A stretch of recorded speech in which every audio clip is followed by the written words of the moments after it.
Assalamualaikum warahmatullahi wabarakatuh. Waalaikumsalam warahmatullahi wabarakatuh.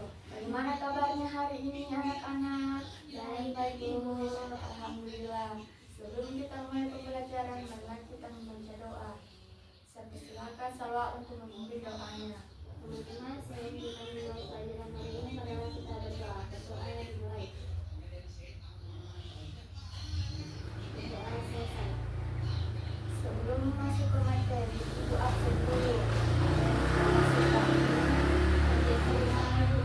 Baik. Terima kasih.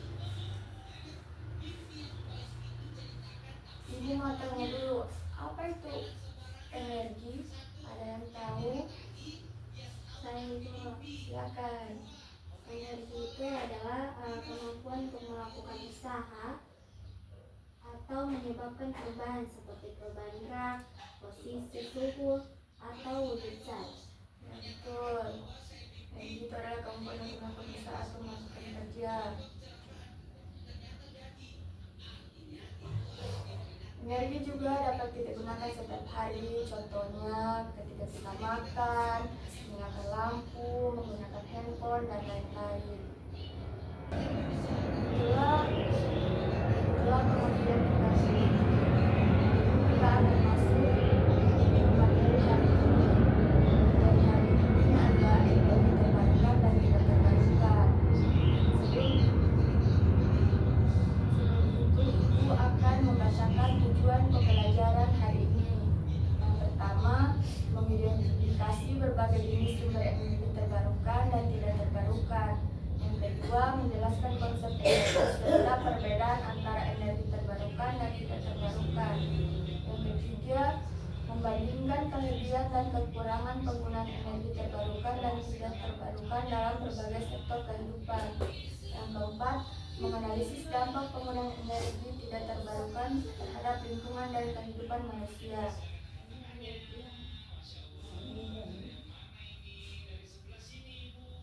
Ada yang tahu apa itu energi terbarukan dan tidak terbarukan?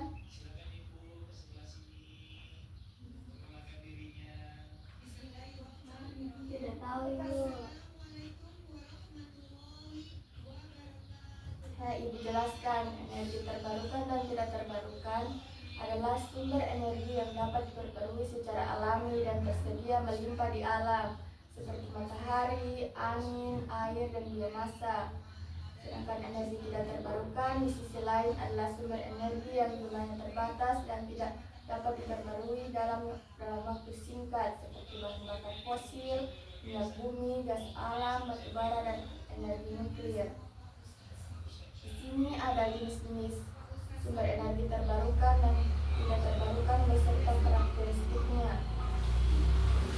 Sumber energi terbarukan matahari, angin, air, biomasa, dan panas bumi. Karakteristiknya ramah lingkungan, dapat diperbarui secara alami.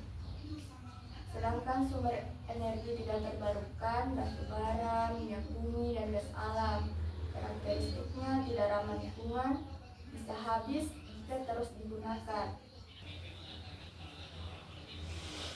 Di sini anak-anak ada yang tahu apa itu contohnya energi terbarukan? Saya Ibu. Silakan. Energi terbarukan itu contohnya seperti matahari, angin, air, panas bumi, dan juga biomasa. Bagus sekali Salwa. Di sini ada perbandingan energi terbarukan dan tidak terbarukan. Energi terbarukan berasal dari sumber daya alam yang dapat diperbarui secara alami dan relatif cepat, seperti matahari, angin, air, dan biomasa. Energi ini ramah lingkungan karena menghasilkan emisi karbon yang rendah atau nol. Sedangkan energi tidak terbarukan berasal dari sumber daya alam yang terbatas dan membutuhkan waktu jutaan tahun untuk terbentuk, seperti batu bara, minyak bumi, dan gas alam. Penggunaan energi ini dapat menyebabkan polusi dan berkontribusi terhadap perubahan iklim. Dampak penggunaan energi tidak terbarukan pertama seperti pencemaran lingkungan, perubahan iklim, kerusakan ekosistem, krisis energi. Kita sudah selesai. Ada yang tidak mengerti atau kurang paham, ada yang mau ditanyakan? Ibu, Silakan, Salwa.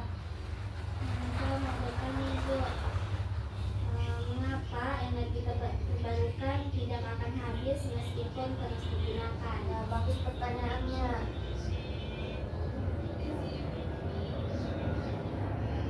Karena energi terbarukan berasal dari sumber alam yang selalu tersedia dan terus diperbarui secara alami, seperti matahari, angin, air, dan panas bumi. Sumber energi ini tidak akan habis karena alam terus menghasilkan setiap hari. Contohnya matahari tetap bersinar, angin tetap bertiup, dan air terus mengalir. Ada lagi yang tidak mengerti atau ada yang ditanyakan? Saya, Silakan, Nova. mengapa PLTA itu dianggap ramah lingkungan? Bagus pertanyaannya.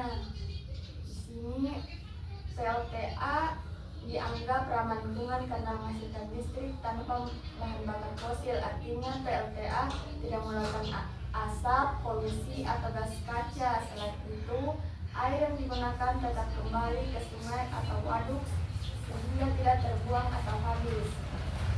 Di sini Ibu akan membagikan LKPD. Ini LKPD-nya. Ibu membagi 2 kelompok. Baik anak-anak, sebelum kita mengisi LKPD, kita melakukan pengamatan dulu. Perhatikan apa yang terjadi pada kipas atau dinamo. Sekarang kalian nyalakan rangkaiannya. Perhatikan apakah kipasnya berputar atau tidak. Apakah pelan, sedang, atau cepat. Silakan kalian nyalakan. Sekarang amati apa yang terjadi. Kalau sudah kalian amati, sekarang silakan isi LKPD-nya berdasarkan hasil pengamatan kalian tadi. Tolong bacakan di depan. Silakan Nova bacakan. Baik, jadi berdasarkan pengamatan tadi, yang pertama aspek yang diamati itu apakah balik-balik berputar, hasilnya ya berputar. Kemudian yang kedua itu kecepatan putaran, itu sedang. Yang ketiga arah putaran balik, hasilnya itu arah putarannya 1 jam. Yang keempat, apakah sambungan kabel berhubungan baik, ya baik karena barangkali pada kipas berputar. Terus apa angin yang dihasilkan terasa, ya angin yang dihasilkan terasa tapi pelan. Sudah sekian, terima kasih Bu. Selanjutnya Ria bacakan hasil kesimpulannya. Baik, berdasarkan hasil pengamatannya, saya dapat menyimpulkan bahwa balik-balik kincir angin dapat berputar dengan baik ketika diberi sumber energi. Putaran balik-balik terjadi dengan kecepatan sedang dan bergerak searah jarum jam. Sambungan kabel juga bekerja dengan baik sehingga aliran listrik tersambung dengan benar. Angin yang dirasakan dari putaran balik-balik terasa, menunjukkan bahwa kincir angin mampu mengubah energi listrik menjadi energi gerak dan menghasilkan hembusan angin. Hal ini membuktikan bahwa energi terbarukan seperti tenaga angin dapat dimanfaatkan untuk menghasilkan energi lain yang berguna dalam kehidupan sehari-hari. Sekian. Oke, sekarang kita ada di penghujung materi. Ada yang bisa simpulkan kembali apa saja yang kita pelajari hari ini? Baik Bu, Silakan. saya menyampaikan bahwa kipas yang sudah kita praktekkan tadi itu bisa mengubah karena mendapatkan energi listrik. Dan saya juga belajar bahwa ada 2 jenis energi seperti energi terbarukan, contohnya seperti matahari, dan energi tidak terbarukan, contohnya seperti bensin dan lain-lain. Ya, betul sekali. Kita sudah belajar tentang energi terbarukan. Contohnya seperti yang disebutkan Salwa tadi, ada matahari, angin, dan juga air. Lalu ada energi tidak terbarukan seperti halnya bensin, gas, dan juga batu bara. Dan kita sudah melakukan pengamatan pada kipas, yang dimana kipas dapat bergerak karena adanya energi listrik dari baterai. Baterai yang digunakan juga termasuk energi tidak terbarukan. Demikian pembelajaran kita hari ini. Sebelum pembelajaran kita tutup, minta Salwa untuk memimpin doa untuk